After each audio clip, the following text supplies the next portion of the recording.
ನಮಸ್ಕಾರ ಸ್ನೇಹಿತರೆ, ಆನಂದದ ಅಡುಗೆಗೆ ಸ್ವಾಗತ. ನಾನಿವತ್ತು 8 ಬಗೆಯ ಮಿಲೆಟ್ಸ್ ಬಳಸಿ ಗಂಜಿ ಮಾಡ್ತಾ ಇದ್ದೀನಿ. ಅದು ಹೇಗೆ ಮಾಡ್ತೀನಿ ಅಂತ ನೋಡಿ ವಿಡಿಯೋ ಕೊನೆಯವರೆಗೂ. ನಾನು 8 ಬಗೆಯ ಮಿಲೆಟ್ಸನ್ನು ಒಂದು ನೈಟ್ ಪೂರ ನೆನೆಸಿ ಮಾರನೇ ದಿವಸ ಒಣಗಿಸಿ ಫ್ರೈ ಮಾಡಿ ಪೌಡ್ರು ಮಾಡಿ ಮಾಡ್ತಾ ಇರೋದು. ರುಚಿಗೆ ತಕ್ಕಷ್ಟು ಉಪ್ಪು, ಸ್ವಲ್ಪ ಬೆಲ್ಲವನ್ನು ಹಾಕಿದ್ದೇನೆ.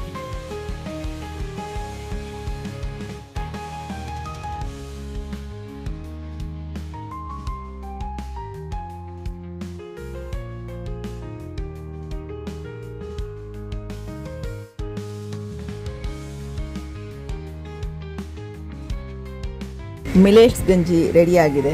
ಆರೋಗ್ಯಕ್ಕೆ ಆಹ್ಲಾದಕರವಾದ ಗಂಜಿ. ಇಲ್ಲಿಯವರೆಗೆ ನಮ್ಮ ವಿಡಿಯೋ ನೋಡಿದ್ದಕ್ಕೆ ಧನ್ಯವಾದಗಳು. ಮತ್ತು ನಮ್ಮ ವಿಡಿಯೋಗೆ ಲೈಕ್, ಕಮೆಂಟ್, ಶೇರ್ ಹಾಗೂ ನಮ್ಮ ಚಾನಲನ್ನು ಸಬ್ಸ್ಕ್ರೈಬ್ ಮಾಡೋದು ಮರೆಯಬೇಡಿ. ಮತ್ತೆ ಇನ್ನೊಂದು ರೆಸಿಪಿಯೊಂದಿಗೆ ಸಿಗುವೇನು. ಜೈ ಶ್ರೀ ಕೃಷ್ಣ.